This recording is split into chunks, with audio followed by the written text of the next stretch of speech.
This is Bad Movies We Love, part of the Shice Podcast Network.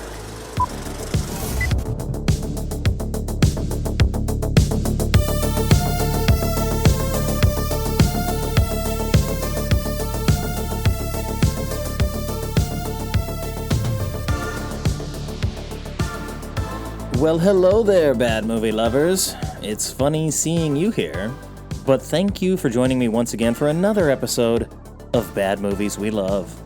I am your host, Nick Scheist. The master of the stupid stuff!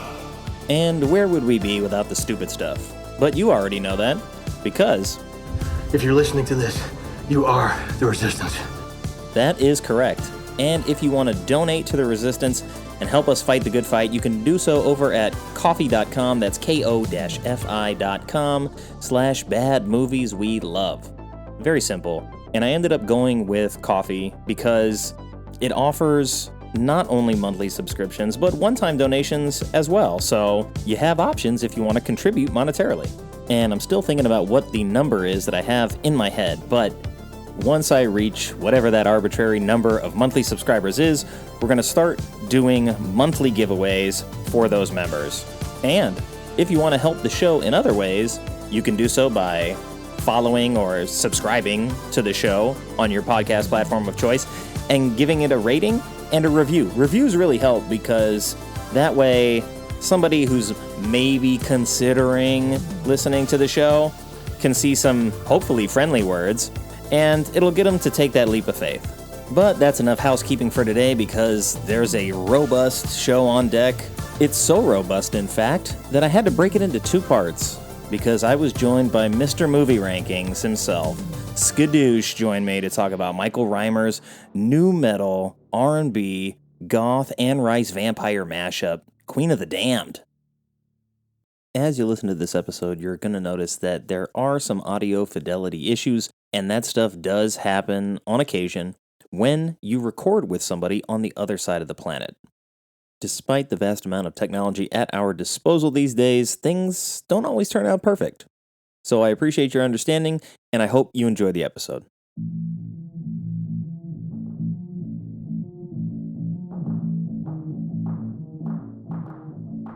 No. We have to have a voiceover because what if people don't understand?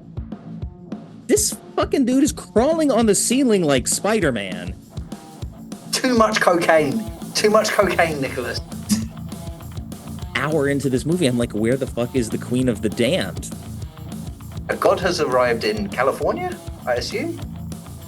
Pops out of his coffin with a violin in hand.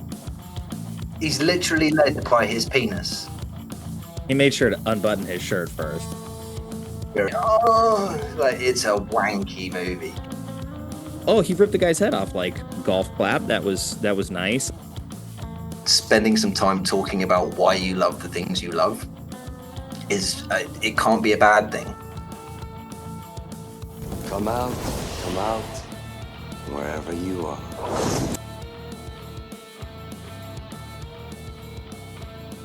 I'm joined today by Mr. Movie Ranking himself. It is Skadooosch joining me. Welcome to the show. Hello. Thank you for having me on. I'm really excited to do this. This is the first time we've done anything together, but this is what we're doing for our first meeting. Yeah, I mean, I feel like it's a good way to connect with people. You know, even the people I know that who are like gigantic cinephiles that, you know, watch everything from the 50s through modern era films, who like would consider themselves likely, you know, well-versed cinephiles. Even those people, I'm like, look, I know you like something bad, so you're going to talk to me about it. And, you know, I think it's just an easy way to get everybody to acknowledge that, like, hey, you know, tastes vary.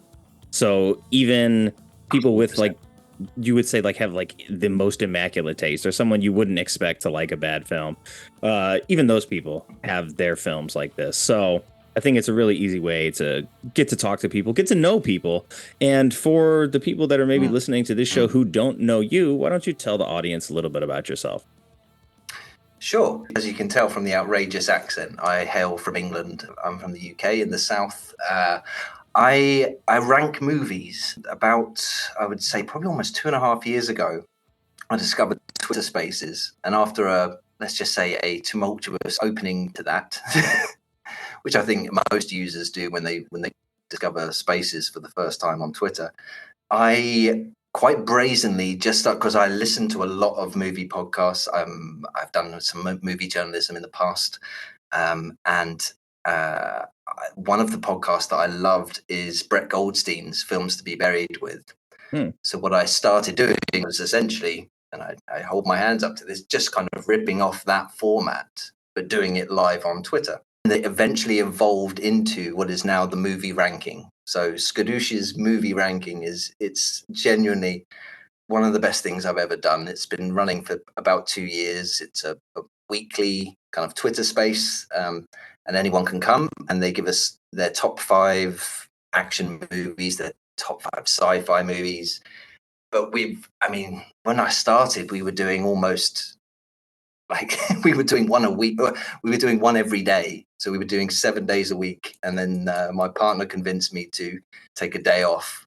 And now we're much, much, much more sensible in terms of doing it once a week or once every 2 weeks. But really, in that, I've got to say, in that first year period, it was a real eye-opening experiences, because with Twitter Spaces you get everyone coming from all over the place. We have people from Honduras, from Australia, from Canada, from India, all, as you say, but with very, very subjective personal views on movies. And for the same reason that you do this, absolutely, I crave that connection, and the connection that you can actually make with someone over TV and film.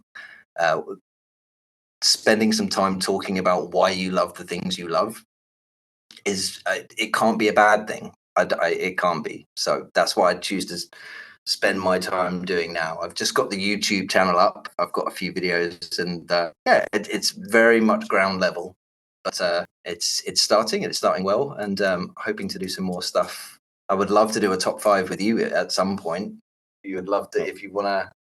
Give me 20 years to plan for my top 5 list. Like, I'm so bad. If someone's like, give me your top 5 this, it's like either I spend 30 seconds thinking about it and I just give you the first things that come to my head, or I'm going to spend 20 years and probably still not have a final list there for you. So I'm just like not good at it, because it's very difficult for me to discern how I would want to rank those things. Like, I can give you like I wouldn't even know where to start. Like, I could tell you the movies that I watch most by volume, but like, are those necessarily my favorite? Like, I don't know, probably, because I've seen them so many times and I continue to watch them. But yeah, I would have to put in a serious amount of thought and effort into it, which I don't know that I have in me, but we can try.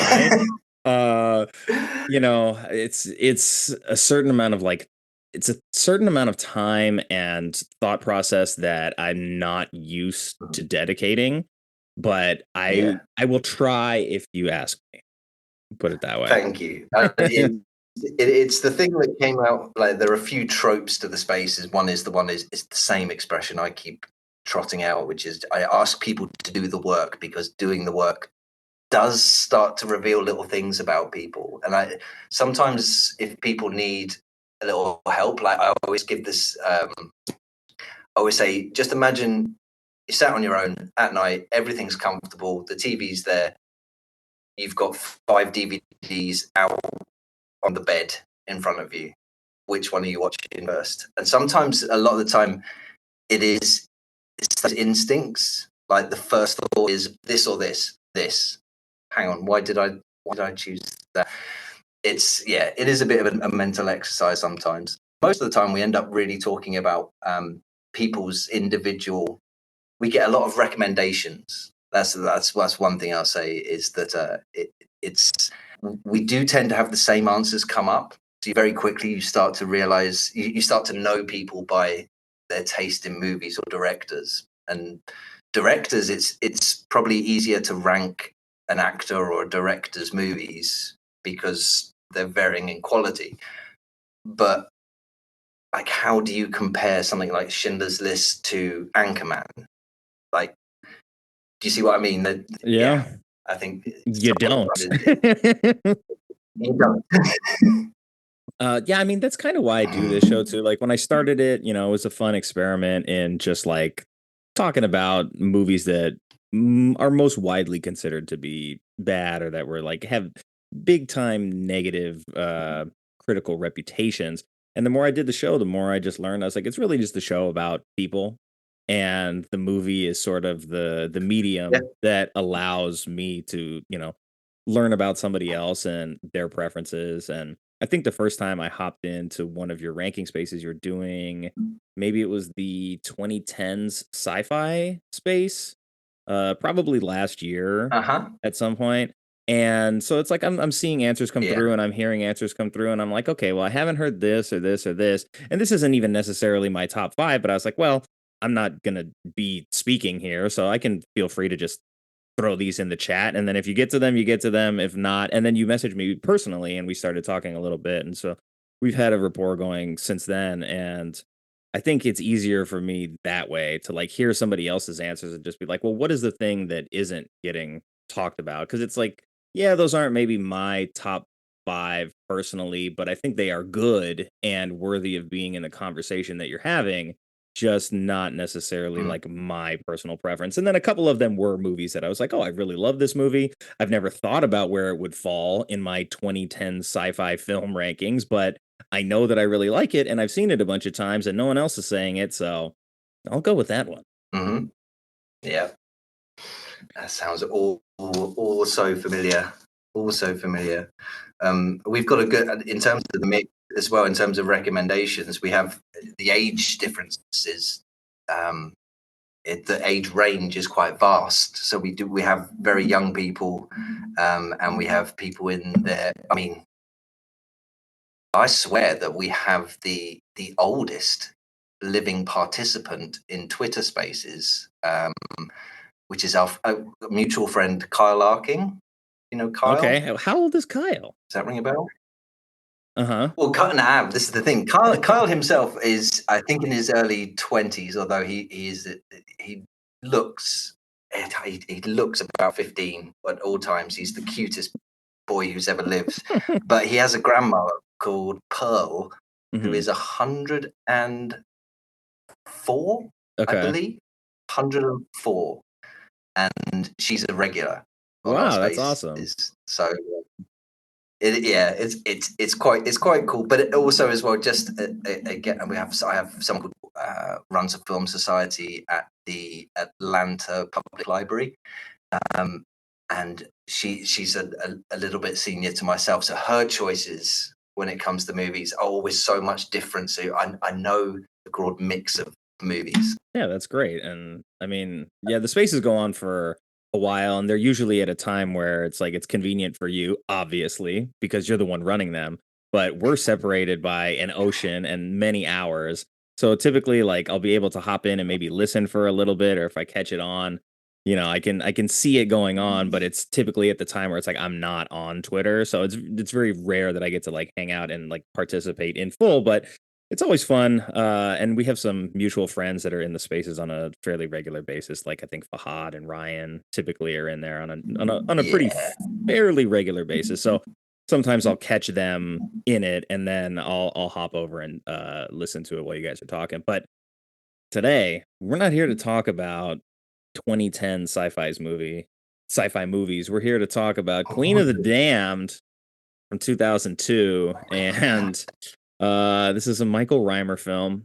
It is on this show because it has an IMDb score of 5.2, Metascore of 30. Does it? It's got 5.2. That's one of the higher scores on the board. It's got I was gonna say 17 from Rotten Tomatoes, and it's got a 66 audience score from Rotten Tomatoes. So it seems like audiences, generally viewers of the movie, are more kind to this than the critics were, and there's a pretty big gap in the two. But I asked you think of some movies that sort of like fit the bill for this idea, and you pretty quickly went to this one. So what is it about this movie that like made you bring it to the show? Obviously you love it, but like what is your connection to this film?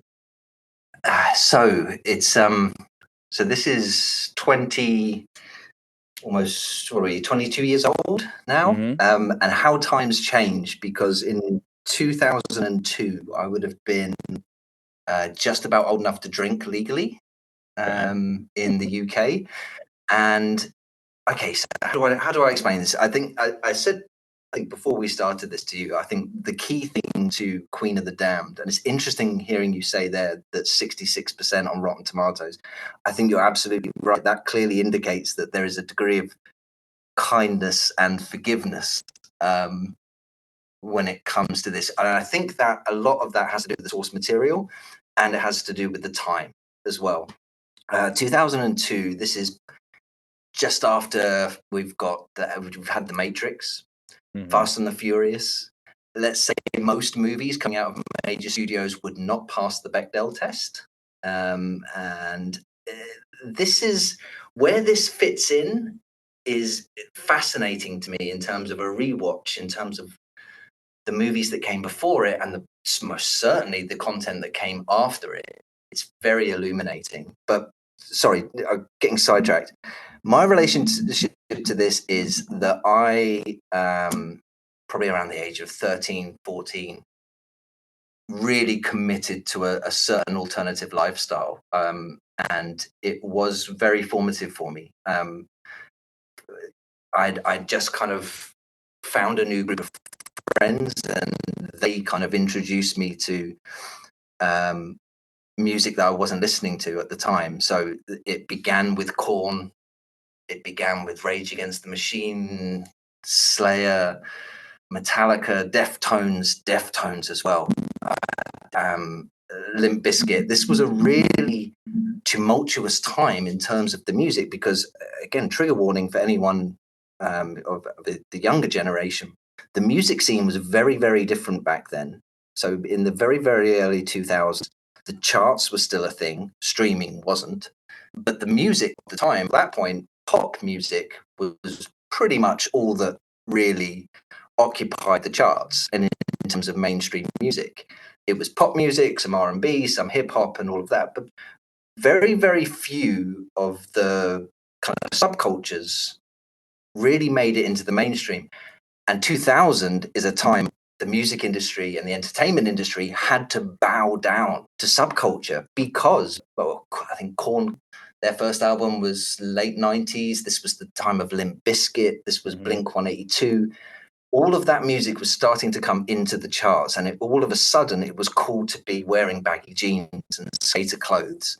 And very, very horrifyingly, it's almost seemed to have come back around again now in terms of culture, because in my hometown, the teenagers now are wearing the same clothes that I wore back then. They're wearing baggy jeans, they're wearing skater wear. And then there was a kind of a more extreme, more isolated element, which was goth culture. And goth culture, I think, had kind of gone in its ups and downs throughout like kind of the 80s and 90s. But it definitely had a resurgence in the early 2000s because the content was there. Queen of the Damned, I hadn't read the book at that time, but I had read other Anne Rice novels. And I was a voracious reader as a teenager. I'm hugely into fantasy and sci-fi. Terry Pratchett and Neil Gaiman are my gods at the time. But then I was starting to discover things like Anne Rice and other kind of vampire books. And there is a certain quality to Anne Rice's novels. I wrote this note the other night whilst watching the movie again, and I remembered that what she did with her vampire novels, they were vast and sprawling. There were so many different series and things, but they all operate within the same universe. But essentially what she was doing was making Dynasty, but with vampires. Like, it's all infighting, it's all bitchiness, and he did this and she did that 1,000 years ago and such. That's basically it.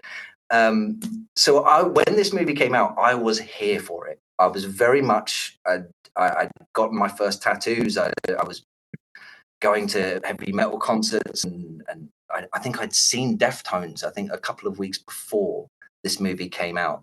So when the trailer came out, and also as well, I had a little thing for Aaliyah. I think her song was Try Again. I think that was the one that was in the charts at the time. If first you don't succeed. And so there was an attraction there. There was attraction to the source material in terms of the novels. But then it came out that Jonathan Davis from Korn was doing the music all the way through this. And when it landed, when I watched it, I thought it felt like someone had made a movie just for me. Like someone had gone to into my head and gone, we'll take one of his favorite genres at the time, and then we'll just combine it with the music that he loves. And it felt at the time, it felt amazing. I think perhaps as I've gotten older, my propensity for understanding what makes a good movie and what doesn't has gotten sharper. So let's just say I think at the time my senses were quite dull in terms of being able to appreciate it on a technical level or not. I was just there for it, and therefore I forgave all of its sins, which are myriad. I think it's important to recognize too that this was a film that predated the Underworld franchise, right? Because that comes along the next year and really gets into sort of like a much more heavy-handed metaphor for like goth culture and underground. And I mean, there's literally one of, the movie's called Underworld, for fuck's sake. So, you get you get some of like the catty vampire bitchiness that exists within that world as well. And then you give them like a villain to fight off. And now there's like 5 movies in that series. And I really, for the most part, like all of those. And so kind of missing the boat on this one when it came out, I didn't realize that this was sort of a studio misstep, maybe, of how they handled the rights to the literature. Because if I'm not mistaken, they had the rights to the trilogy, but for some reason decided to just mash the second and third book together into this film rather than make a direct sort of sequel to Interview with a Vampire and work your way from there. I think that's absolutely accurate. I think it shows in terms of the story. Now it's been some years now. I've read pretty much all of the Anne Rice books up until probably about a decade ago. But I, for the life of me, cannot remember. I can remember the first Interview with a Vampire story. I can remember Queen of the Damned in terms of the structure of the story. But I think you're right in terms of the level of care was minimal from a storytelling perspective. This very much looked like an executive sat down and went, that plus that equals this equals dollars, basically. A misstep, definitely, because I think, as you say, if they had the rights, I mean, we were really right there in the sweet spot of trilogy culture, weren't we? The Matrix had landed, and then the next ones were coming. Everything was starting to be a trilogy. So I think if they'd really given this more thought, there really was a lot more potential, a much bigger, much deeper connection, which could have gone on for time after time. But, and I think, as you say, with films like Underworld that came out after, I think where it's placed in the timeline of vampire movies is so interesting, because I think, although it is terrible, objectively terrible in so many places, Queen of the Damned, I think it has a lot. I think it becomes the genesis of some of the hugest things that come out afterwards. So I think it has a huge connection to Twilight, obviously. I think that connection, and then 50 Shades. I mean, those two are basically the same thing anyway, in terms of, but also, yeah, what we do in the shadows. Like, I think there's so much in this movie that we don't know. Now, it may be that the creative people who went on to make the other vampire movies and 50 Shades of Grey, it may be that they never saw Queen of the Damned and it was never an influence at all. But when I watched it back the other night, I was seeing Twilight in it. you could see the elements like of Twilight there, and almost certainly what we do in the shadows on the other side of the coin. A bit more of a ridiculous take, but again, there weren't many movies, or that I think Anne Rice pretty much had a stranglehold on that concept of immortal beings or gods effectively living out through the ages and just, like you say, going to war every now and again because they're bored. Like, I think there are elements that they kind of take the piss out of that kind of really beautifully in what we do in the shadows much later down the line. Yeah, it's interesting to look at those connections now because, you know, Interview with the Vampire was like 8 years before this movie, and then was it the Gary Oldman Dracula was like maybe a couple years before that, like 92, 91. And then I'm trying to think of like in that 8 years between the early 90s and the early 2000s, like what were the other vampire properties? And it's like all I can really think of is Blade, which I mean, I love Blade, but it's a very different style of vampire storytelling where it's very much focused on action and this central character rather than like large vampire covens and vampire politics throughout the ages. So it's a much more like focused, narrow vampire story, but something that sort of looks back on vampire history, I guess, is something that's more specific to the movies that came maybe down the line in the 2000s. Certainly. But it is that nexus point, though, isn't it, in terms of storytelling, which is really interesting because let's be honest, the target audience for this are teenagers, Yeah. and young kind of adolescents. This isn't for this isn't highbrow stuff. This is very much aimed at the same type of people that Twilight was aimed at. Yeah. That Buffy was Yeah. aimed at, Mhm. almost certainly. It has that. There's this word that perhaps translates better over it. Well, it works over here because it sounds right, but we call it a bit wanky. Like, you know, when Okay. something is quite melodramatic and very, Yes. like it's a wanky movie. There's Mhm. Interview with a Vampire. It is a great example of that. And as you said, the correlations with Blade, like Blade and Underworld, I think, as you said, kind of mixes Mhm. both elements, but it's much more in the Blade camp than this. Whereas something like Twilight, all of that, I mean, and God bless Michael Sheen, who is in both Underworld and the Twilight movies. But remember how camp those movies got towards the end with the Oh, yeah.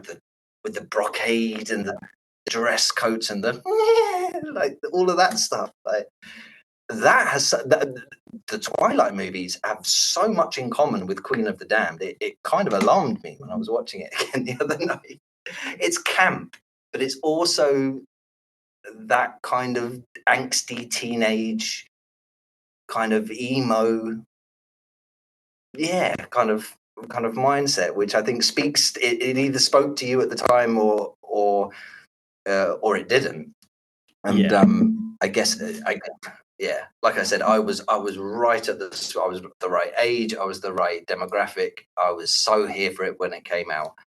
I had it on DVD, and I remember watching it for years and years and years, and then all of a sudden, I didn't. And it has been at least probably about 15 years since I'd seen it the other night, and it's a revelation. It really, in many ways.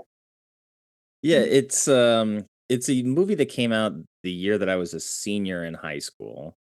So, I'm like 17, 18, and, like, casting Aaliyah in the lead, she had done Romeo Must Die, like, a year or 2 before this, so, like, she was starting to transition into acting, but she is not at all really in the same breath as Korn, right? So if you're looking musically, like she's an R&B star, she has a very specific audience that's very different from the Korn audience, but it seems like the movie sort of mashes those ideas together like, hey, if we get both the teens that are into the R&B stuff and the counterculture sort of Korn music, and we can get all those people to go see this movie, we'll have a successful project here. And I mean, to Aaliyah's credit, it seems like she maybe took the movie more like seriously than some of the other people that were involved in it, which, is a credit to like her wanting to, get into acting and be serious about it. And I think that's a good thing. But, you know, when you're talking about Twilight, I think you can draw some pretty clear straight line comparisons between a Lestat and a Edward, just from like the way Yeah. they dress, the way they look, sort of their brooding nature between the two of them. So it's interesting that this does predate it. And I don't remember when the first Twilight was. Is that like 2005? I mean, the books were out before that, but I don't remember the timeline for Twilight that well. Well, you're absolutely right. The movie may not have been. I'm getting 2007, 2008, although I might be offshooting that. It's some distance between it, and obviously the thing at the time was that I remember, and again, it's interesting to think that there clearly are subgroups and subreddits within vampire fandom, because there are those who looked at Twilight and went, "Oh, for fuck off! What?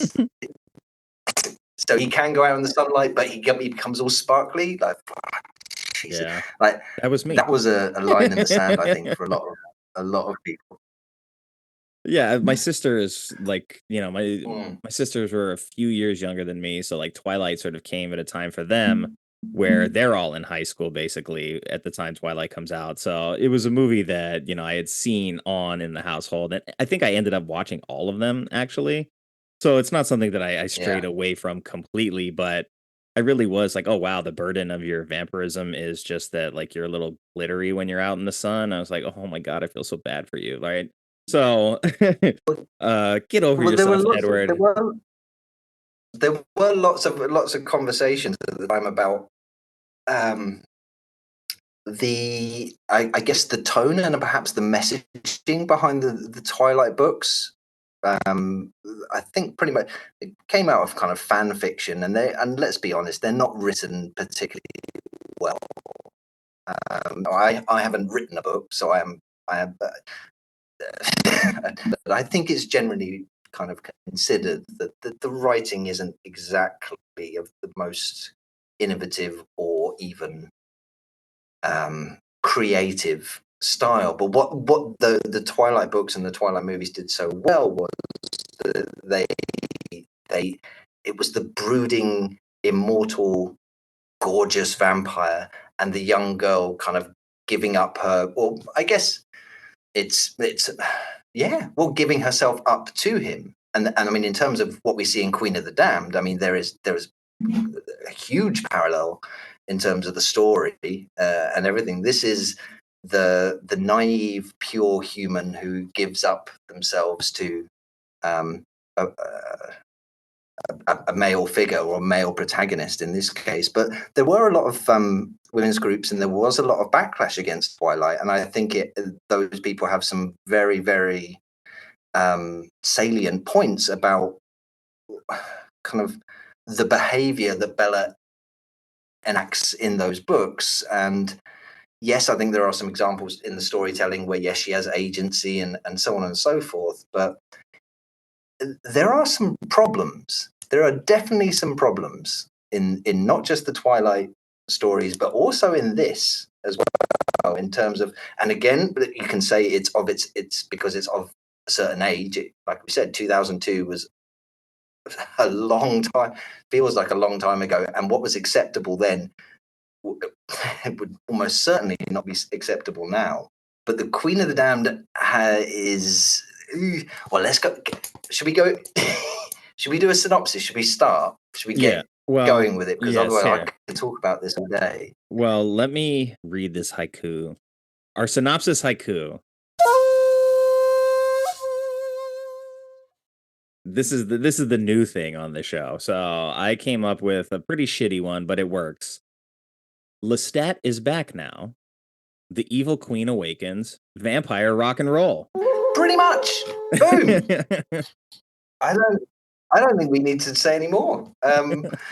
The synopsis. The synopsis is relatively simple, whilst at the same time being incredibly overcomplicated.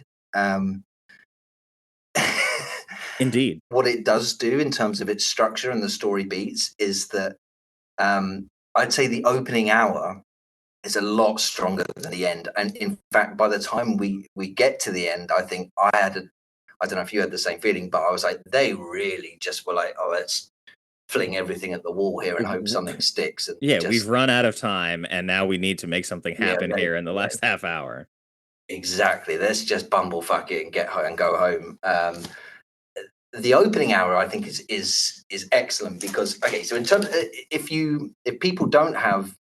people will have understood perhaps Lestat, the character, and him waking up as a vampire. Now, their only reference point would have been if they read the novels or they would have seen Interview with a Vampire.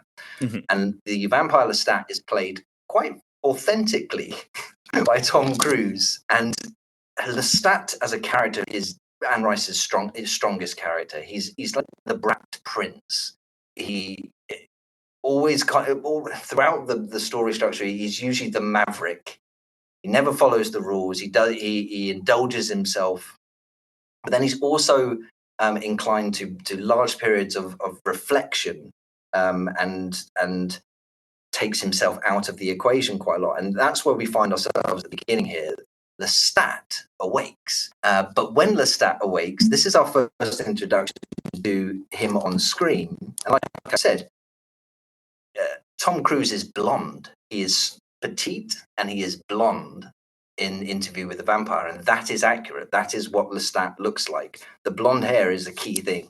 So when Stuart Townsend rises from the grave looking like Brandon Lee from The Crow, I should have a feeling that probably got some people's backs up very, very quickly. But then again, he does look good. Like, he looks good. Yeah, he does. One thing, Lestat is from France. The original character is from France. He has a French accent. Tom Cruise did a relatively impressive French accent in Interview with the Vampire at points. This is, the first thing that struck me here is this is generic Transylvanian, isn't it? Because it kind of goes from Italian to Romania to Hungary back to France. I'm talking like this. I am the vampire Lestat, and that. So, like, just do your best to sound European. Well, Stuart Townsend's an English actor. Have you seen League of Extraordinary Gentlemen? I have. So do you remember him from yeah, that? He was Dorian Gray, right? He was, and he's pretty much the same character here. He is almost exactly the same character.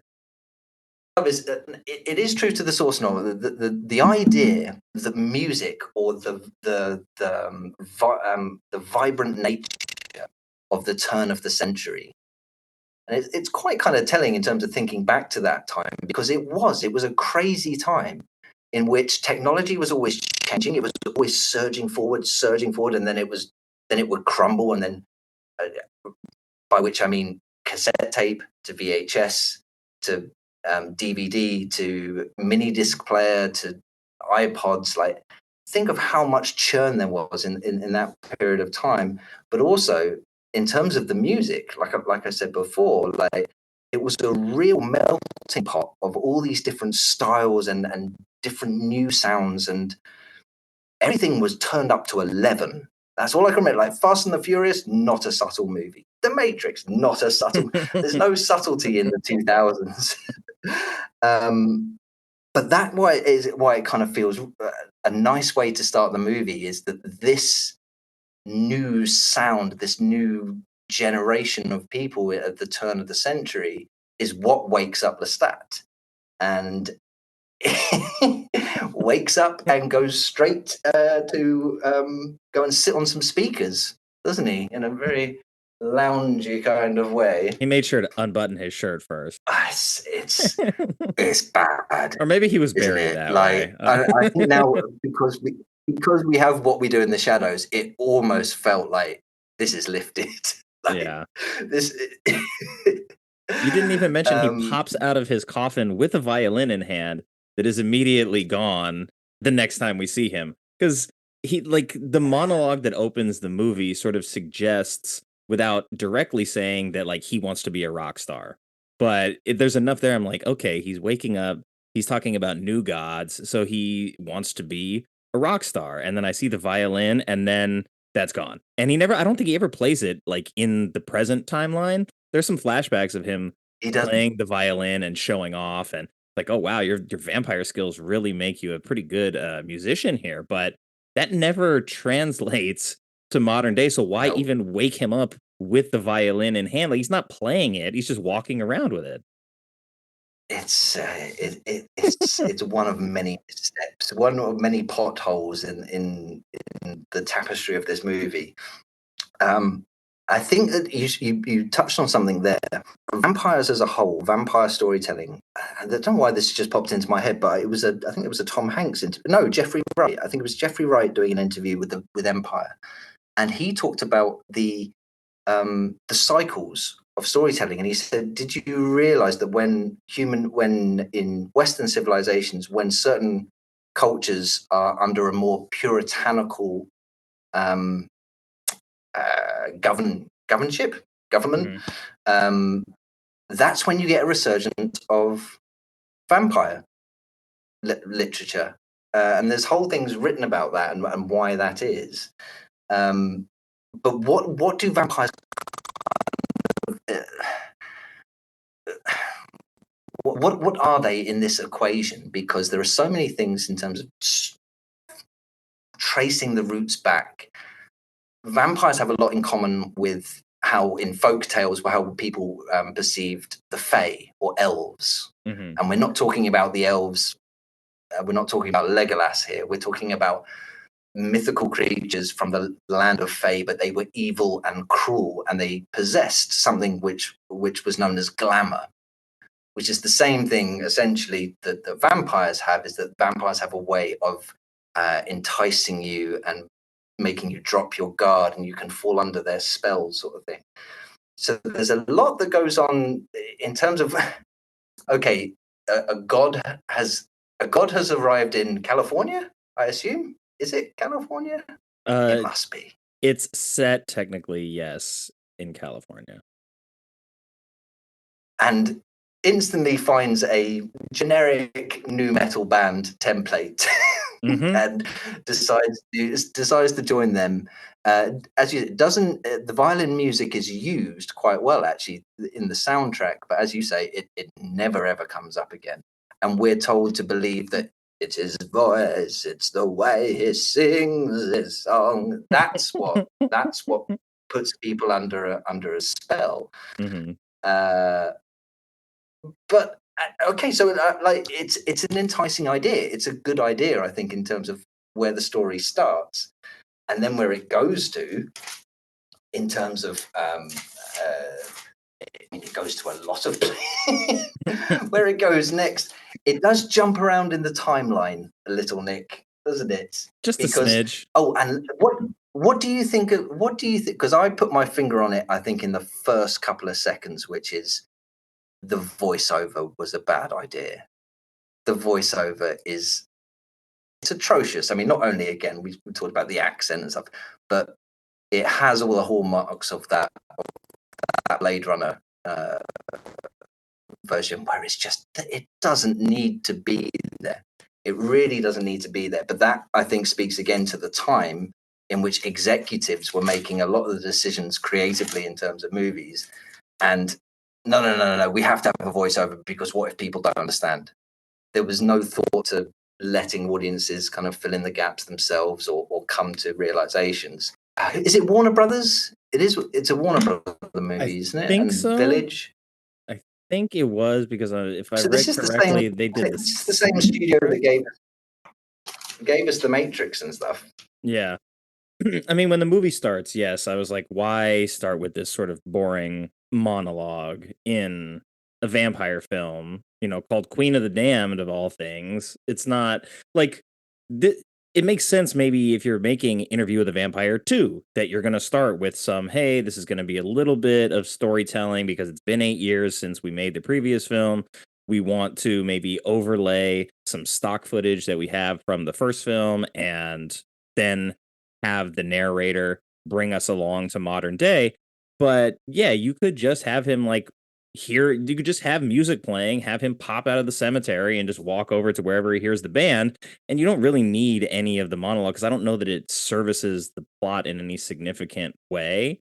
But it was, a choice where they're like, maybe they just recognize that it's not closely tied enough to Interview with the Vampire that they can lean on that. So they're like, look, people are going to have questions. We're going to need to try to fill in the blanks somehow. And it could be something that, they did in post-production, whereas like this wasn't really even planned as part of the initial rollout for the script, but test audiences needed something. And, it ends up working that way quite often in sort of like the studio system. But how about we take a look though at the trailer?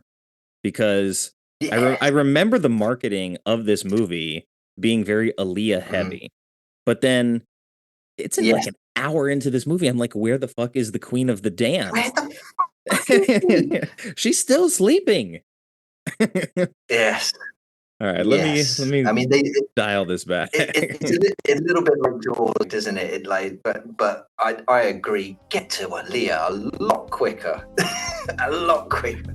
Before we get to the trailer, it's time for a quick word from our sponsor.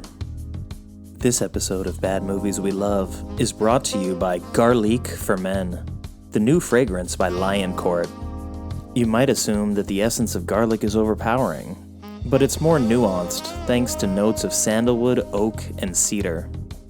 It's the perfect scent to wear on a date or in your coffin, whether it's your final resting place or you're just taking a nap.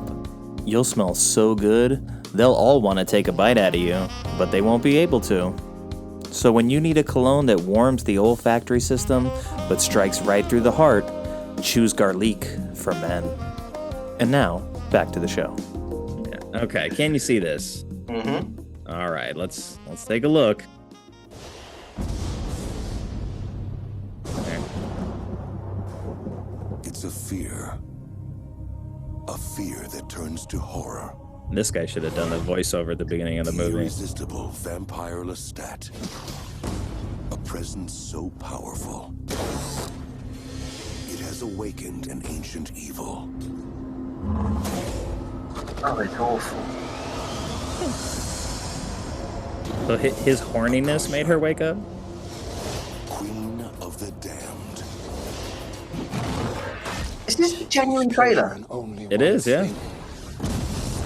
Destroying life, human and immortal alike. There's fireballs, at least. There's not that much Lestat either. Oh, bro, listen, bro, we're going to talk about the visual effects in this. I've come to give you the world. We are the powerful. We should walk fearless in the open. Like they took all of their favorite cinematography tricks from the film and crammed them into the trailer here. I mean, but there's really only one trick, isn't there? Like if they're moving quickly, then they just shudder a little bit. That is it. All she wants is hell on earth.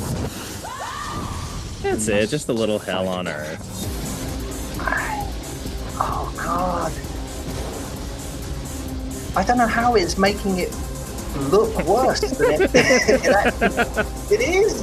How does the trailer make it look worse? This looks like a music video. I'm so glad you said that.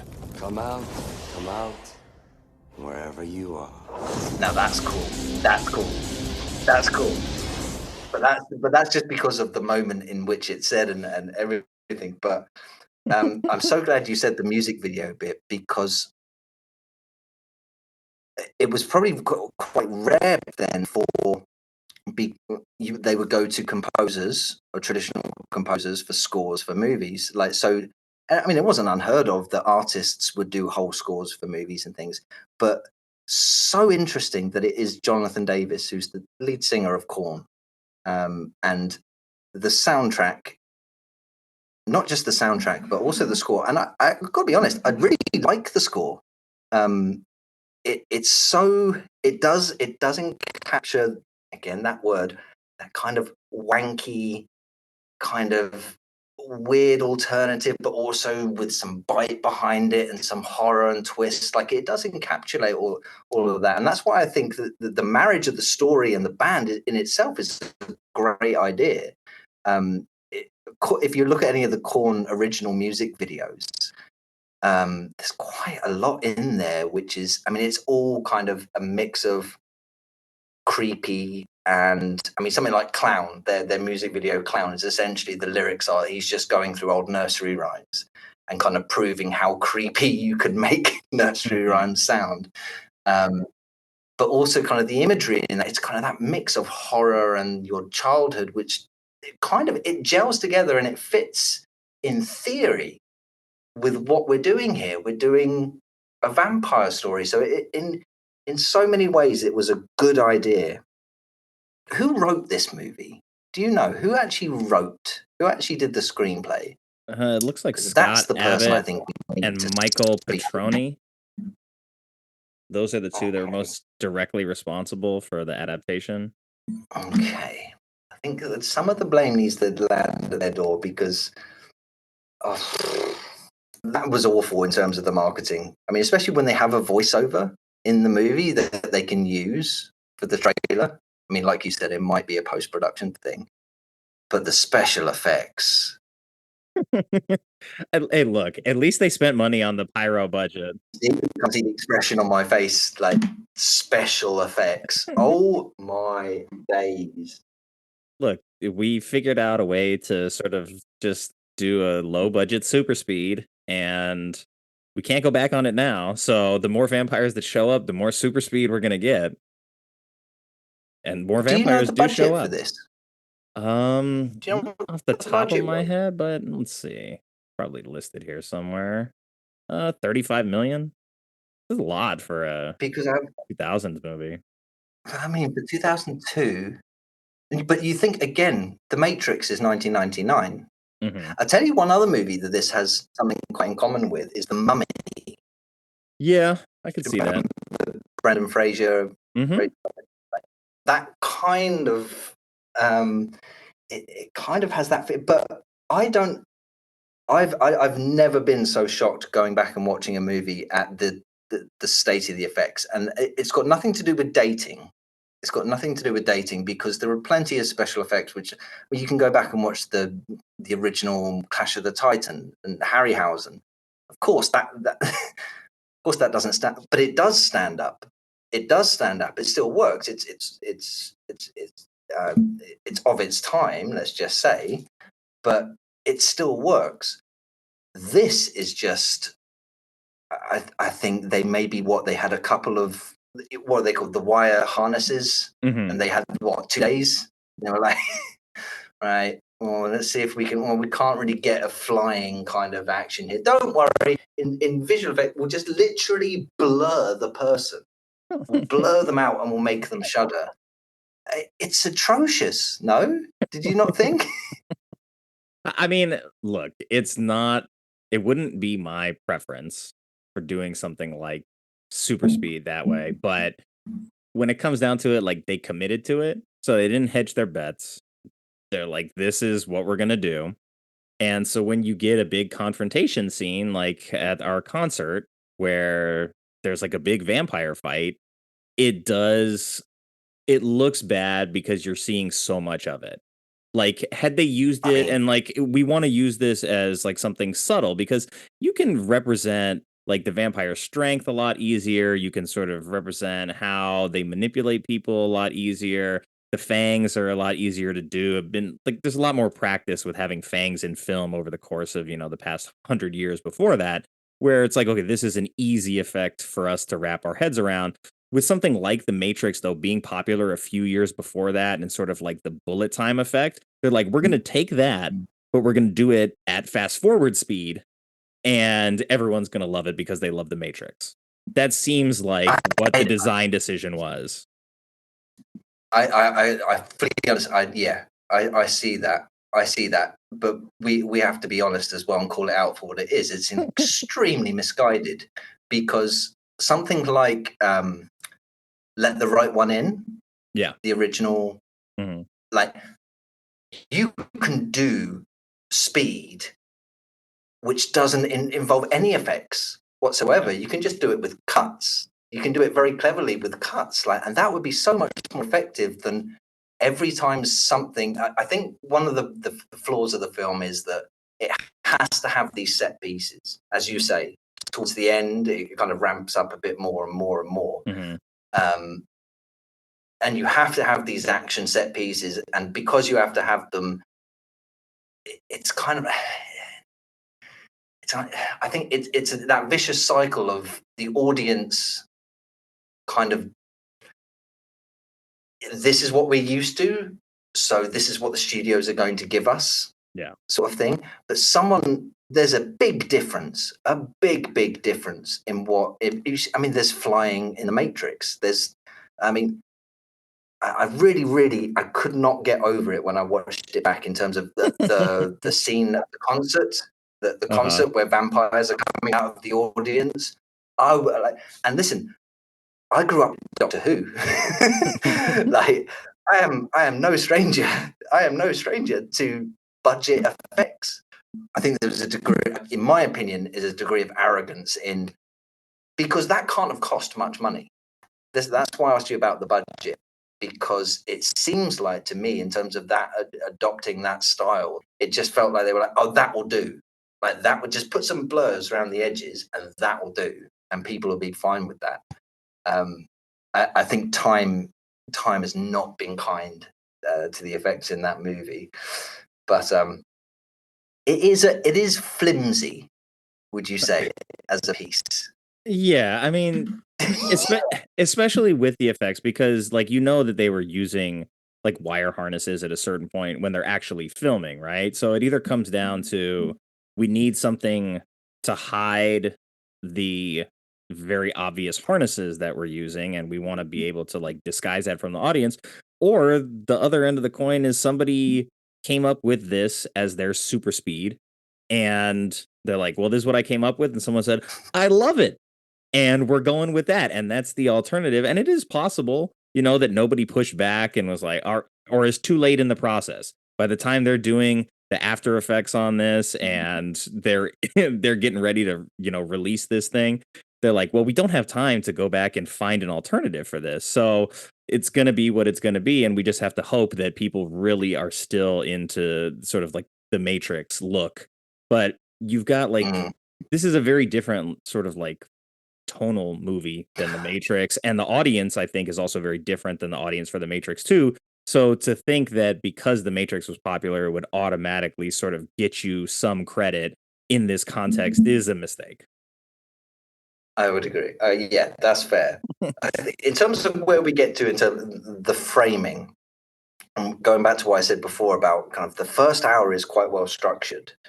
So before we get to anything which is too CGI or visual effects heavy, you effectively have a really good jumping off point for the story, which is what would happen if the gods existed, but the whole point was that gods are discrete. They live forever. They don't interfere in human behavior. Now that we're kind of au fait with that degree of storytelling, which is why it's quite a good plot device to just drop Lestat now, smack bang into it, and say, what would happen if he broke all the rules, which is what Lestat does.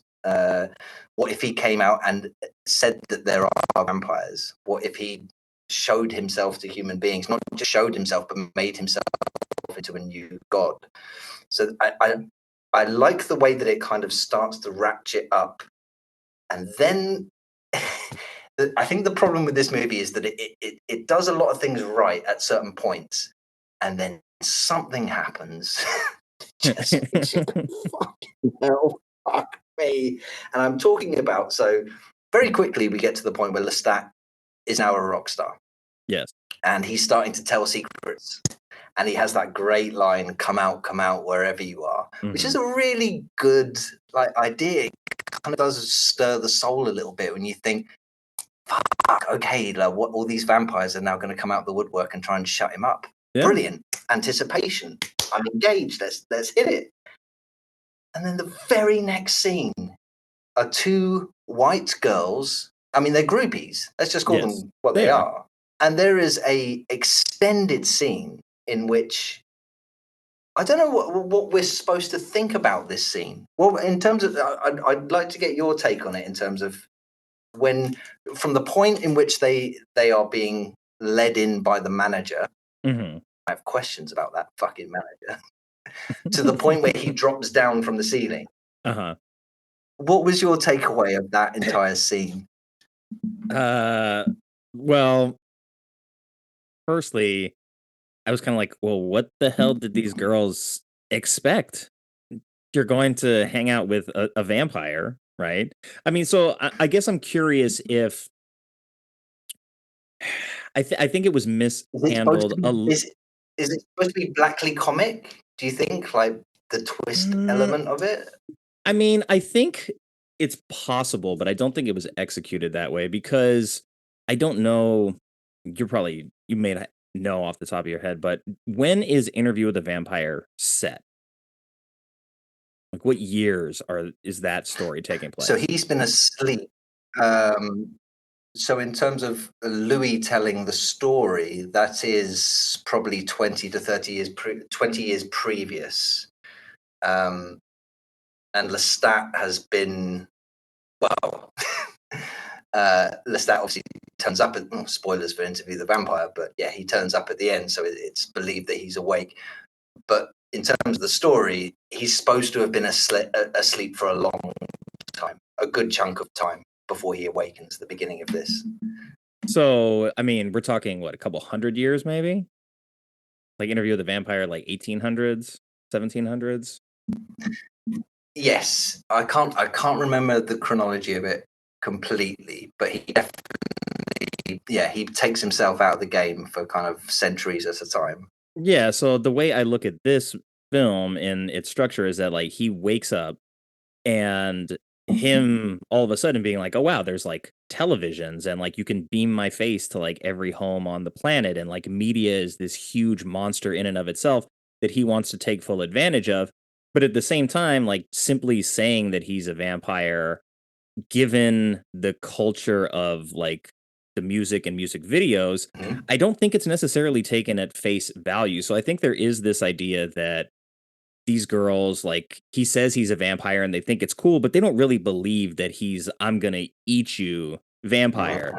But this fucking dude is crawling on the ceiling like Spider-Man, and the girls are like freaking out. At that point, like, yes, okay, you should know that this is not a normal human being here, and you're in some trouble. But yeah, like, I feel like they maybe at one point just thought like, hey, we're just going to go be like run of the mill groupies and we're going to hang out with the lead rocker. We're going to have some sex, do some drugs, typical rock and roll stuff. And then he starts climbing on the walls and they're a little bit surprised. So maybe it is meant to be darkly funny in that way, but it is weird for us to sort of like have Lestat be the protagonist, the hero in this story, and to then show him just like casually eat these girls, no problem. It's very weird. That's it. Yeah. Tonally, absolutely. Because these are my notes. Okay, here it goes. It goes. Girls come in. Oh my god. Lestat's manager. First of all, bad actor. Just a bad actor. Awful outfit. He looks like he's wearing someone has just gone. We'll just put him in a leather jacket and Timberlands and jeans. That'll do. Vampires like leather. Well, this is this is what I was getting to. What are we doing here in terms of the movie? What is the point of all this? What are we really doing? There's a certain buttons they're trying to push, and sexy is an element here. Mm-hmm. That is one of the buttons they are pushing, and they've got their finger down on it quite hard. So, I mean, everything in that is in terms of the girls, the costume, the luring them in. There is something in that, definitely in that kind of dawning horror that, oh no, hang on, he really is a vampire. They could have done more with, but they've really just missed, because the whole point of this scene, as I understand it, is to see him feeding. Yes. Them being horrified that it's not all a story, it's not all fantasy. He is genuinely a vampire and a beast, and he's there to suck their blood. But the way that scene is played out, it's kind of sexy. He's crawling up the wall so I don't know, it's pushing all these buttons, and the end result doesn't work whatsoever, because too many buttons. This is just, I mean, you're just feeding him. Like, you're literally just feeding him here. And I think that would have been a better way to go. It's that crossing the line between role play and genuine, oh, fuck, horror. Then I've written wall climb. This works in the moment where they look up and go, now that I think works. This is an anti-hero movie. Yeah. Isn't it? Because it's there are a few things. That's maybe one of the things that I'm angriest about, is that in the source material, Lestat is an incredibly charismatic, incredibly complex, layered character who's gone through so many things. And the reason why Anne Rice's writing, I think, is so popular is that she does take the time to really consider the impact of immortality on the human psyche. And there are some really interesting things that come out through these stories, through these characters. And there's a reason why he's called the Brat Prince, is because he is relatively young in the whole, like you say, the grand scheme of things. But in terms of a character, what we get in the movie, he's a sexy looking Brandon Lee, never has a shirt on, or if he does, it's unbuttoned. There's no real character to him. There's nothing. He doesn't say anything funny, does he? Doesn't say anything particularly interesting. It's just all face. It's all surface. Yeah, he's a pretty face in leather pants, and I feel like the misstep though for me is more so that Jessie, Marguerite Moreau's character, isn't the lead, because you put so much on Lestat's plate to be the anti-hero, to be the lead in this film, and then to have this guy be mostly devoid of personality beyond just being like flirtatious and having sex appeal, which is fine. I just, he doesn't even have that strong of a relationship with Jessie throughout the course of the film to really like get into any of those deeper themes that you mentioned, where we can sort of explore who this person actually is. And I think putting him as the lead sort of, it miscalibrates what we actually want to see and what the strengths of something like Interview with the Vampire actually were. Because this, even the listing here says that it is a loose sequel to Interview with the Vampire. So it's like, yeah, you take the character and you want to sort of tell a story that happens down the line, but there's no ballast. It's just like all vampire all the time. And then what we get to sort of balance that out is actually more powerful older vampires that are surrounding him, rather than the person at the center of the story, who should sort of be like the avatar for the audience to be experiencing, hey, I've really been into sort of vampire mythology and what I believed was vampire fiction for a long time.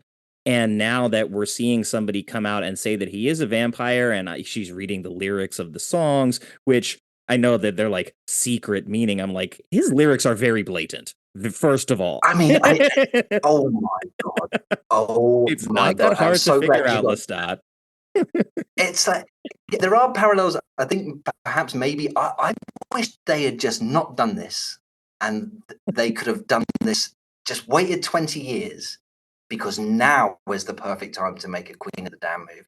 Yeah. Considering everything that's going on politically, everything that's going on from a technological perspective, but also the idea of the cult of personality. I mean, cults as a thing, like. The band is called Redeemer, and he knows how to use the iconography and so much. There's so much that we could really sink our teeth into now if we did this. But I'm so glad you mentioned the introduction to Jesse, who I'm not sure if the actress who played Jessie went on to do much more stuff. I hope she has had a great career. I do. And although Jessie is it is true to the story, but like we said, Anne Rice had 2 books to like flesh out Jessie and the interactions between her and Lestat and the backstory and the history of everything. We don't get anything here. We get her all of a sudden doing a PowerPoint presentation in London, of course. It's in London. PowerPoint was not big sure the in the early context. 2000s, okay? Yeah, I mean, where did she get these slides? Was she searching Google Images? But and it's essentially like someone describing like the beginning of Blade. Like she's she's describing to a secret sect of people, of humans who have existed for thousands of years, and they have known the existence, and they are the leading authority on vampires and vampirism. The whole point of the society is that they don't intervene; they just record. Okay, so why the fuck is she giving a presentation to these people explaining? Well, here is the area in which there are abandoned warehouses and meat packing plants. It's like the audience don't need this. They don't need this. It's so basic. There are whole points, honestly, during this movie where I think they could have just. I mean, if I was to do this movie again, I'd take Jesse out of it altogether. There's no point. There's no point to this character, in my opinion. But we have one of the McGann brothers turns up. Mm-hmm. I'm not sure if you're familiar with the McGanns. Joe, Paul, Ringo. No, only this guy. Acting. Oh, okay. There's an acting brotherhood. The movie With Nail and I is his brother, Joe McGann, who's with Richard E. Grant. Again, it's so. She gives a PowerPoint presentation. She has an American accent, but she's in London, and then they have a conversation which is essentially saying, Lestat is Lestat. He's woken up. He's a vampire. And everyone says, stay away from him. And I mean, at no point are we under any illusion that she is going to stay away from Lestat. Despite her being a member of this society, despite her knowing that he is a monster and a blood drinker, there is no point that she. I mean, I'm trying to actually. What do you think her purpose is here? What does she want? Because it seems to me that the movie is telling us all she wants is just to become a vampire, is just to fall in love with Lestat and get her neck bitten. I wish the movie actually would have told us that, because then it sort of like makes her character make a little bit more sense. But it's something I've seen in a lot of films where there is sort of bureaucracy involved, gatekeeping some kind of secret. And then there is a low level or somebody who's just started the job who gets the secret information that is actually going to like make the plot work. And they're being told that you can't do this, or we don't believe in you, or whatever the hurdle is that they have to overcome. And then they take things into their own hands and they work outside of the system, yada, yada. You know, this isn't the first or last movie that will ever try to pull this off, but I feel like we didn't get the kind of character development for her that would have made it work, because we just first see her in her apartment. I think she's like watching the music video or something. And then she grabs a random piece of paper that they don't show us at the time either. And then she just immediately, like, things are connecting in her head. I'm like, okay, she obviously figured something out, but I don't know what's happening. Then that's why they have to give us the PowerPoint presentation so they can tell us what paper she was looking at. And she can prove to the audience that she is maybe a little bit more invested in what's going to happen in the movie than the people that really should be invested in it. And, I think it just would have been good to have her be this sort of like lonely person that hates her job, that is really interested in all this history. And even though she is working in that field, doesn't really get to explore any of that, because then you have a reason for her to have this like lovelorn relationship with Lestat. And even if he doesn't really like her, there's reason for her to still be attracted to him and want something that he has to offer. But I mean, they really don't interact that much in the film. So that's why, like, if they just take her out She goes, completely, makes sense. she goes straight to him. Mm-hmm. Straight to him. So the opening is, this is Jessie, who has a dream sequence in which there are creepy, weird things, and we think, oh, hang on, maybe she's got some kind of vampiric backstory. Doesn't matter. She's part of the, hang on, I've written it down here. I didn't write it down. The Talamasca. The Talamasca.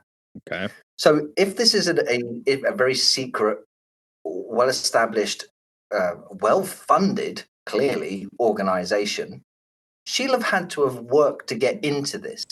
Yes. But this is the thing.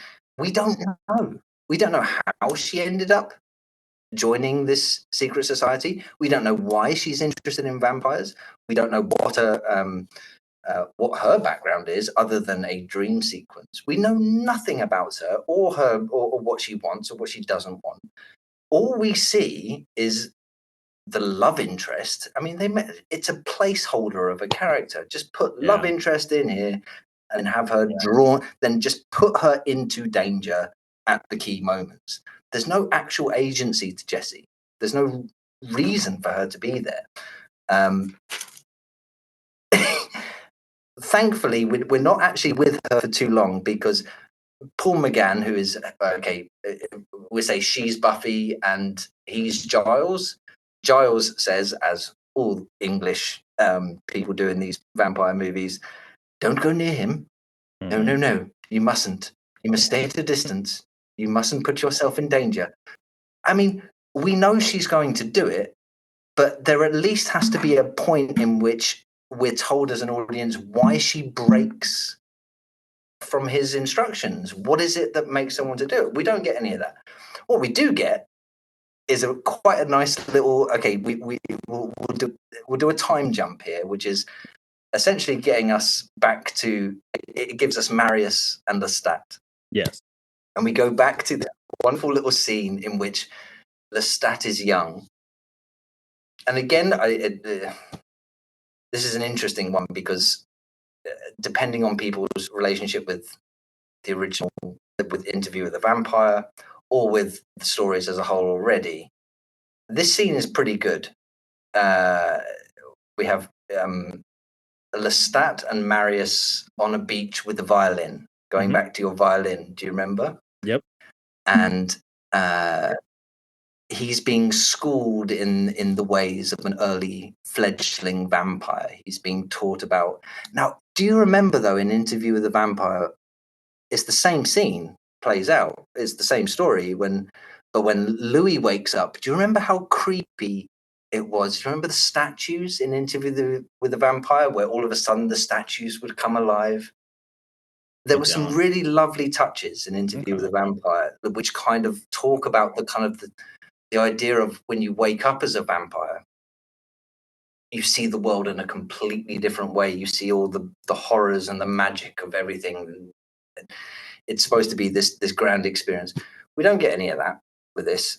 We just end up on the beach with a couple of gypsies and a violin and a lovely little jam session. Oh, yeah. In which there's this wonderful moment. I mean, I'm really engaged with this. It's something to do with my Celtic bloodline, but I love fiddle music and I love the violin. And when he starts playing that piece, it does that old school thing of perfectly shows on screen the beast and the prey, but also the glamour in between, what it is that entices people to want to engage with something clearly from the other world.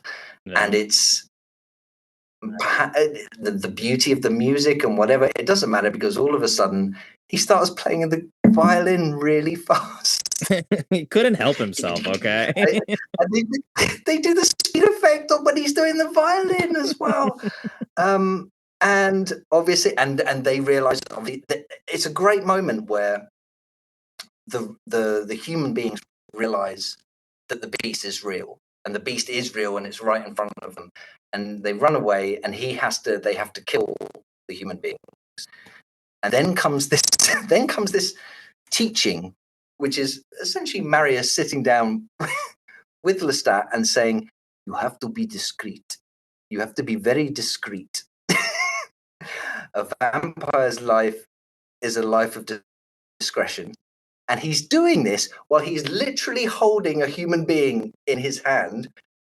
He sucks the blood dry out of him, drops him on the floor, crushes his head like a Coke can. Double tap. Like, I'm sorry, but like the words and what we're seeing on screen are completely disjointed. The character has just said, you must be discreet, and then crushes the guy's head. It feels like it makes no sense whatsoever. But this is the bit of the movie which I think works, which is the introduction of how Lestat and Akasha come together. Yeah, because he ends up in the chamber. Secret tunnel. That's right. I mean, you gotta love a secret tunnel. And is it just like his like animal magnetism and his charisma that sort of wakes her up? Because she's like turned into marble. That's right, the horny violin. She can't resist. Nobody can. But he doesn't play it in the modern times. I mean, it's lovely. I understand. This works for me because it's just pure and daft and simple and kind of nice, which is this slumbering monster is enticed by the, again, vibrancy of youth, which is how Lestat kind of woke up. The things about cycles repeating and everything, and he saunters his way down. And there's the king and the queen. There's Akasha, and always never remember the male, the king, because he's essentially pointless in this. He's brushed off very, very quickly. But there is a kind of with the music, the tone, the way that scene plays out, the way that the statue rises, and then the wrist inverts, doesn't it? She opens. I think that works, all of that perfectly, and it's our first glimpse at Akasha, even though she's in alabaster, plaster, whatever it is. That idea of the blood being stirred, that works. That gets us to where we need to be to, which is the statue moves, he drinks, and then he goes on a what would you call it, like a blood trip?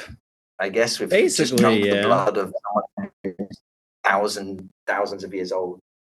Yeah, so he gets to see sort of like the world through her experience by drinking her blood, and so it's like a way that serves as like education for him, I guess.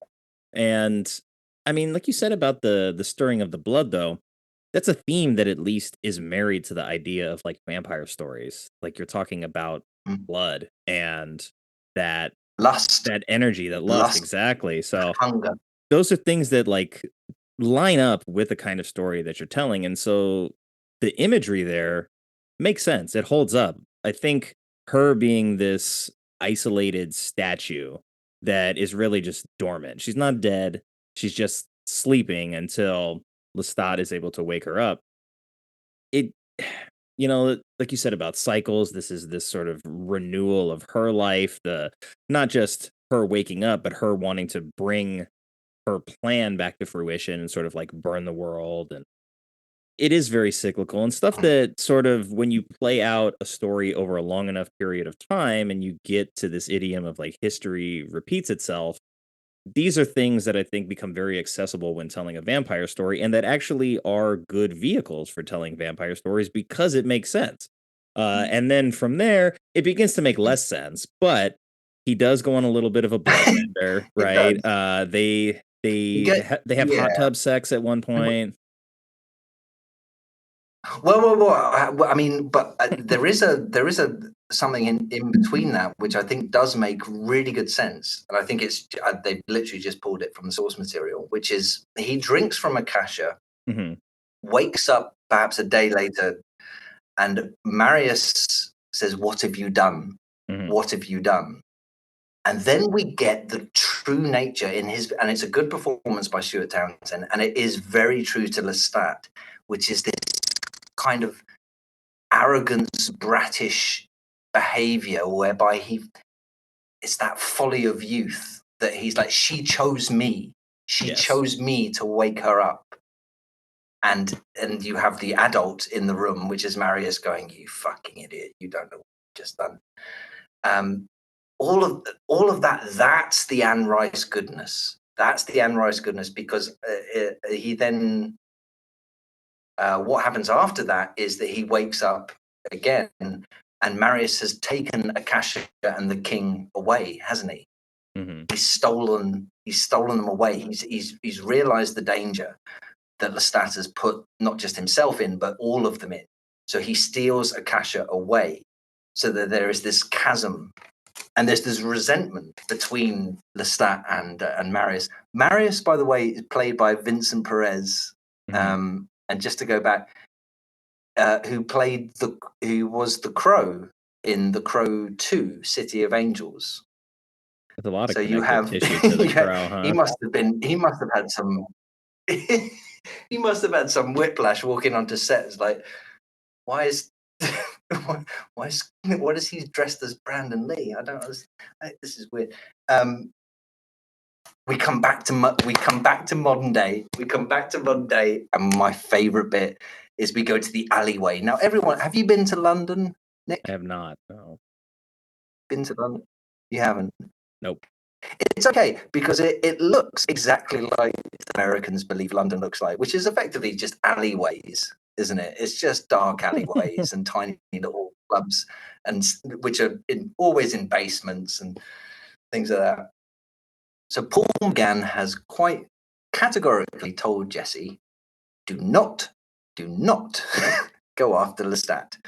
Next time we're introduced to Jesse, where is she? She is outside a vampire club in London. A vampire club. And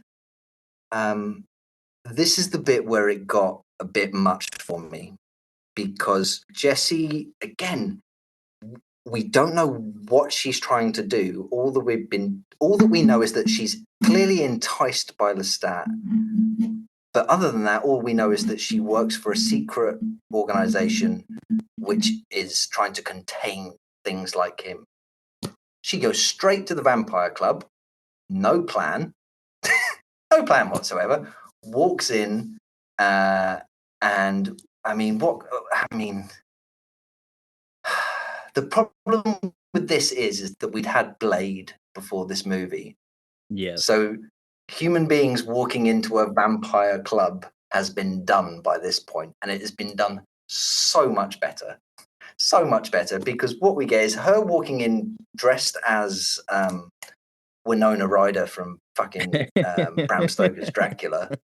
And literally just covers herself with lace. She looks more like the girl from What We Do in the Shadows. She walks in. Now, again, remember, Nicholas, she's a member of a secret society which is solely focused on vampires and vampire history. As she walks throughout this club, she starts to see things which are out of the ordinary. Some might say these things are of a vampiric nature. Now, she's shocked by these things. She's shocked. But why are you here? Why are you here? But just all of it doesn't hold up in terms of. But okay, let's take that away. Just on the surface, she is the lamb walking into the snake pit, and then she goes to the bar, and a guy turns up, and I swear to God, I nearly lost the plot when this guy turned up. I mean, he's literally wearing Dracula makeup. It's literally Dracula. It's white, and then dark shadows over the eyes. And do you remember where is your sire?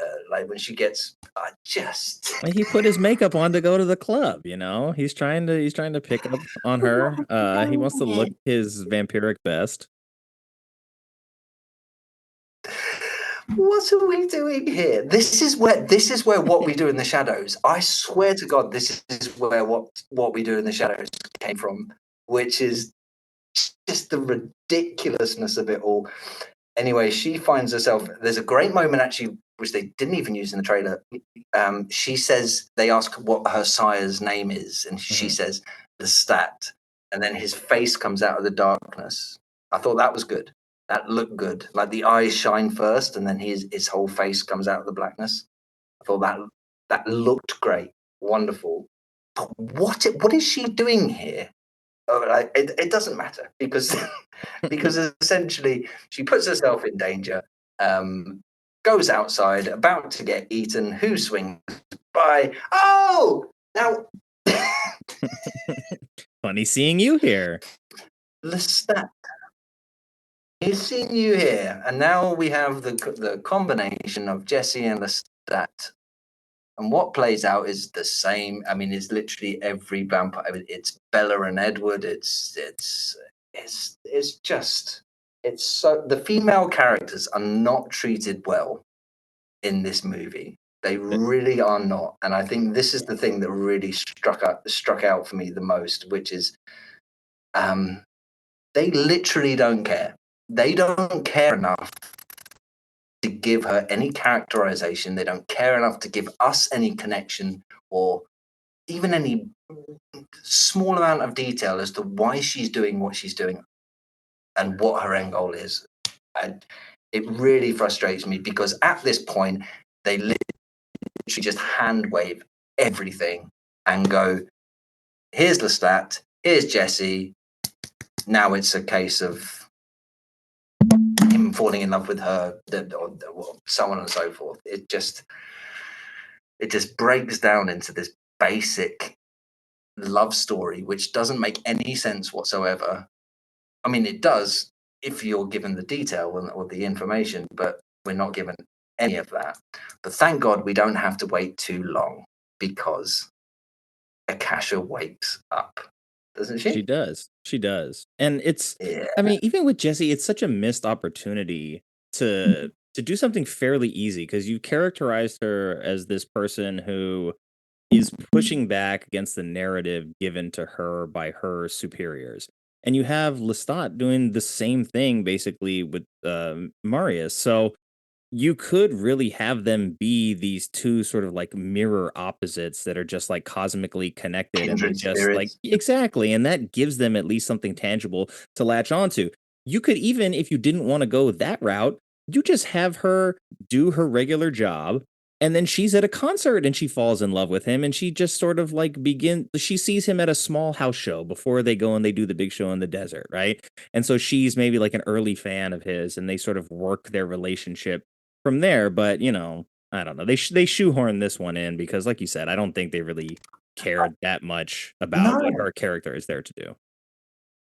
But it's so rich, as you say. It's so rich. There is so much to be drawn from there because you have so many themes. You have the idea of power balance within a relationship. You have the idea of nihilism. Someone who is jaded by generation and generation of loss, pain, and again, imagining if the idea of immortality is ultimately scarily depressing because you can imagine if you just fall in love with people, they're just going to die. They're going to die. So you're going to go through trauma after trauma after trauma. And that's rich ground that Anne Rice is able to really mine. And that's where the connection is in the original story. The reason why Jessie connects with him is that she sees the sadness behind all this bratish behavior in Lestat. It's the sadness and the pain and the way that he's able to frame the world and not allow it to bend him. He bends the world to his will, not the other way around. He is not a passive character. And that's what she is attracted to him.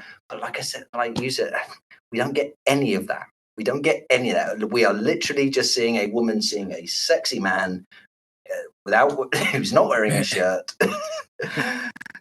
And that's it. We're just told to they're in love. Oh, okay. All right. Okay. Product of the time of Yeah. the filmmaking. The Vampire Club. Yeah. There's even like Romeo and Juliet aspects to it, of that they're both sort of younger people within their respective systems, and both of their systems are like, don't interact with the other one. Like, you know, Maris is like, leave the humans alone, be discreet, live in the shadows. Her people are like, leave the vampires alone, let them live in the shadows. And so they're naturally drawn to each other as like being rebellious, but we don't get enough of that to like latch onto it.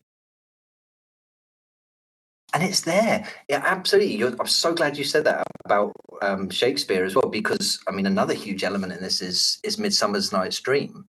The idea of the elf and elven king and queen, Titania and Oberon. Like, Akasha is Titania in this equation. Like, this is an old story, but just being told in a different way. I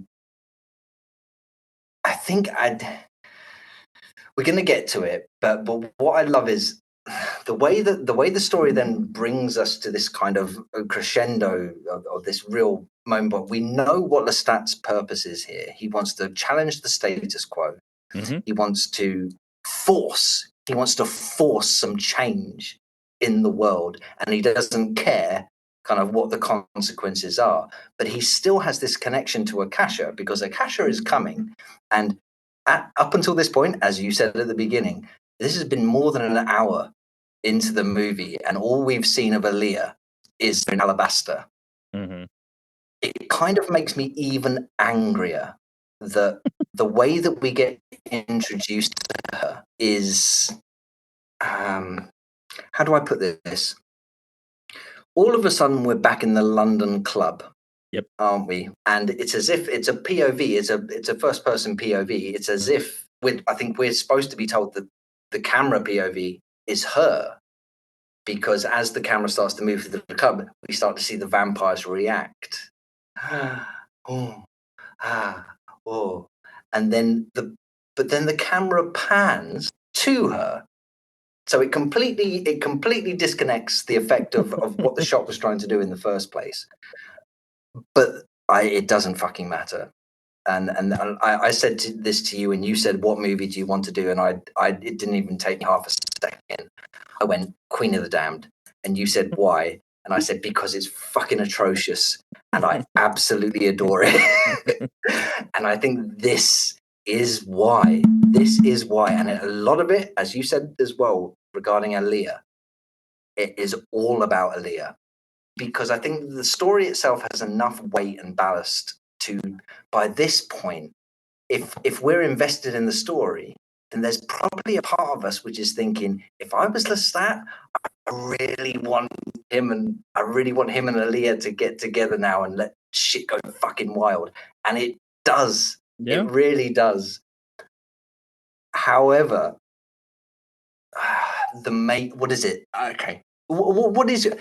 All I have to say is I think she is the most iconic, although this movie is all about Stuart Townsend and Lestat. No one remembers Queen of the Damned for Lestat. No one remembers it for Jesse. No one remembers it for Marius. The only thing people remember about this movie is how fucking cool and sexy Aaliyah looks as this kind of swaying. She has that snake-like body movement to her. It's so over the top, so camp, but for me it's pure and it works brilliantly, and that's in her performance. But what did you think? Did it work for you? And that's where we're gonna leave it for part 1.